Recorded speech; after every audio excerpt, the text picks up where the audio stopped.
안녕하세요. 피부과 전문의 알쓸피식 이하은입니다. 오늘은 다크서클에 대해서 말씀드리고 실제 시술 과정도 보여드리려고 합니다. 다크서클은 눈밑이 칙칙해 보이고 꺼져 보이는 피부 상태를 말하는데요. 어두운 인상을 주고 피곤해 보이고 노안으로 보이기 때문에 얼굴 부위에서 신경이 많이 쓰이는 부분입니다. 다크서클은 원인에 따라서 치료 방법이 달라지기 때문에 다크서클을 도드라지게 만드는 원인을 찾는 것이 중요합니다. 네, 다크서클은 어떤 타입인지 살펴보겠습니다. 첫 번째, 과도한 색소 침착으로 생기는 다크서클에 대해서 말씀드리겠습니다. 우리가 습관적으로 눈을 비비는 행위 자체가 눈가에 색소 침착을 만들게 됩니다. 아토피 피부염이나 알레르기 비염, 눈가에 피부염이 있으신 분들에게서 자주 나타나게 되는데요. 눈밑을 이렇게 잡아당겼을 때도 검게 보인다면 색소 침착에 의한 다크서클입니다. 두 번째, 해부학적인 구조에 의한 다크서클 타입입니다. 눈밑에 눈물 고랑이라고 하는 골이 깊게 패여있는 다크서클 타입입니다. 이 형태는 유전적으로 나타날 수도 있고 나이가 들어서 노화되는 과정에서 점점 심해질 수 있습니다. 세 번째, 눈밑에 지방이 돌출되어서 생기는 다크서클 타입입니다. 눈밑에 불룩하게 지방이 돌출되어 보이는 경우 다크서클이 도드라지게 되는데요. 이 타입 역시 젊으실 때 생기실 수도 있고 노화에 의해 점점 심해질 수 있습니다. 네 번째, 눈 주변 근육위를 덮고 있는 피부 자체가 얇고 투명한 경우 다크서클이 심해지는 타입입니다. 피부가 건조하고 잔주름이 심한 경우에 더 도드라지게 됩니다. 다섯 번째, 혈관형 다크서클이 있습니다. 눈 밑에 굵고 커다란 정맥이 지나는 경우인데요. 이 경우에는 푸르스름해 보이고 눈밑 피부가 얇은 경우에 더 도드라지게 됩니다. 다음으로 다크서클 셀프 예방 관리법에 대해서 말씀드리겠습니다. 첫 번째, 눈을 손으로 자주 비비지 않습니다. 두 번째, 피부 장벽을 건강하게 유지시켜주는 보습 제품을 눈가로 꼼꼼하게 발라주도록 합니다. 이때 피부에 자극 없는 미백 및 주름 개선 성분이 들어있는 제품이 도움이 될 수 있습니다. 세 번째, 자극 없이 꼼꼼하게 클렌징합니다. 아이 메이크업을 한 후 클렌징이 제대로 되지 않으면 화장품 잔여물이 남아 피부 자극과 색소 침착을 유발하여 다크서클이 악화될 수 있습니다. 따라서 아이 메이크업을 진하게 하시는 분들은 아이 리무버 등의 눈가 전용 클렌저를 이용하고 스크럽제 등으로 눈가 약한 피부를 문질러서 자극하는 등의 행위는 피하셔야 합니다. 네 번째, 눈을 피로하지 않게 합니다. 장기간 스마트폰을 하고 컴퓨터를 하거나 수면 부족과 같은 상황에서는 눈에 굉장히 무리가 가게 되는데요. 이때 혈관이 확장되고 멜라닌 색소가 침착되면서 다크서클이 악화되게 됩니다. 다섯 번째, 눈 주위를 냉온 찜질을 하면 혈액순환이 좋아지면서 다크서클이 개선될 수 있습니다. 이때 온타올과 냉타올을 번갈아 가면서 하시면 도움이 되실 수 있습니다. 다크서클에 도움이 되는 음식으로는 대표적으로 연어, 브로콜리, 양배추 등이 있습니다. 이런 음식들을 섭취하면 다크서클이 악화되는 것을 예방하실 수 있습니다.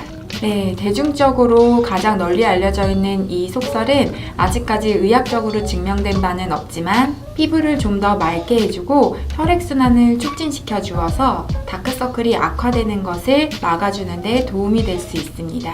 색소 침착이나 혈관 확장에 의한 다크서클 타입에는 어느 정도 도움이 될 수는 있겠지만 눈밑 지방이나 함몰된 다크서클의 타입에는 도움이 되기는 어렵습니다. 근본적으로 원인이 되는 문제가 해결되지 않으면 치료되기는 힘들지만 다크닝 예방에는 어느 정도 도움이 될 수 있습니다. 다음으로 다크서클 치료법에 대해서 말씀드리겠습니다. 다크서클은 각각의 타입별로 치료 방법이 달라지게 되는데요. 첫 번째, 색소 침착의 경우에는 미백 연고나 레이저 토닝 등의 레이저 치료, 그리고 미백 관리 등이 도움이 될 수 있습니다. 눈밑 레이저 토닝 등의 치료와 집중 미백 관리를 일주일 간격으로 최소 10회 정도 받으셔야 하는데요. 그렇게 되면 눈밑 색소 침착의 40에서 50% 정도가 개선이 되실 수 있습니다. 해부학적인 구조상 생기는 눈물고랑 다크서클 타입에는 볼륨을 채워주기 위해서 필러나 자가지방 등의 주입술이 필요한데요. 최근에는 일상생활에 지장 없으면서 간편하게 할 수 있는 히알루론산 필러를 눈물고랑 채우는 데 많이 사용하고 있습니다. 세 번째, 눈 밑 지방이 돌출된 다크서클의 타입은 튀어나온 지방을 제거하기 위해서 지방 재배치 시술이 필요할 수 있습니다. 네 번째로, 눈 밑 피부가 얇은 경우에는 눈 밑 피부 탄력을 개선시킬 수 있는 여러 가지 방법들이 도움이 될 수 있는데요. 첫 번째로 실 리프팅과 같은 경우에는 얇은 실을 눈 밑에 삽입하여 눈 밑 피부를 개선시켜줍니다. 그 외 PRP 자가열 주사술이 도움이 될 수 있고, 눈 밑 탄력이나 미백, 보습 등에 도움이 되는 스킨 부스터 제제들을 이용하여 눈 밑 다크서클을 완화시킬 수 있습니다. 다섯 번째로, 눈 밑에 혈관이 지나가는 경우는 V빔 등의 혈관 레이저를 이용하여 눈 밑 혈관 비침을 개선시킬 수 있습니다. 오늘은 색소 침착과 해부학적인 구조로 눈물고랑이 꺼져 있는 다크서클 타입의 환자분 한 분을 치료하는 영상을 보여드리도록 하겠습니다. 네, 오늘 저는 제 여동생 눈 밑 다크서클을 치료할 건데요.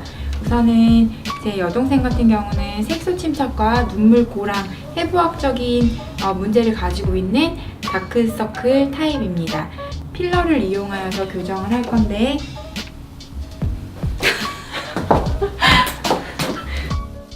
제가 사용한 필러는 페오시알 리덴시티 2 필러로 히알루론산뿐만 아니라 이 안에는 비타민이나 미네랄, 항산화제가 들어있어서 눈 밑 색소 침착을 밝히는데 도움이 되는 필러 성분입니다.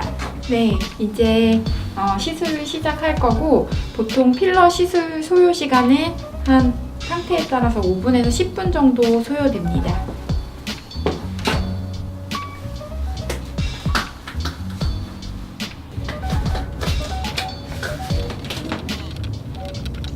네, 이제 필러 시술을 시작할 건데요.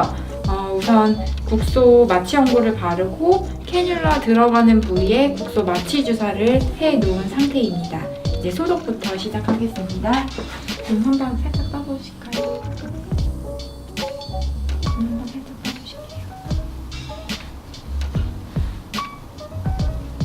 캐뉼라 들어가는 자입부를 미드를 이용하여서 살짝 통치하겠습니다.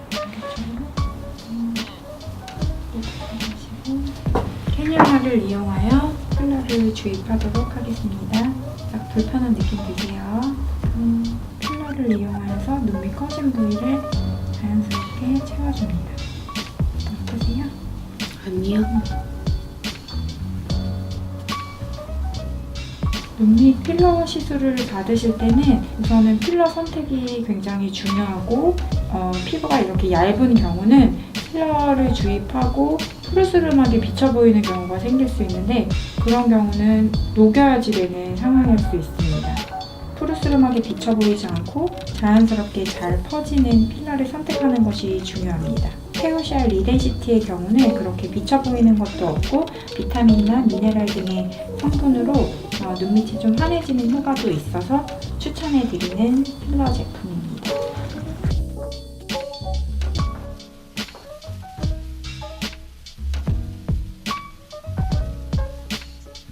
오늘은 다크서클에 대해서 말씀드리고 다크서클 실제 필러 영상도 보여드렸습니다. 도움이 되셨다면 좋아요와 구독 버튼 꾹 눌러주세요. 피부과 전문의 알쓸피식 이하은이었습니다. 감사합니다.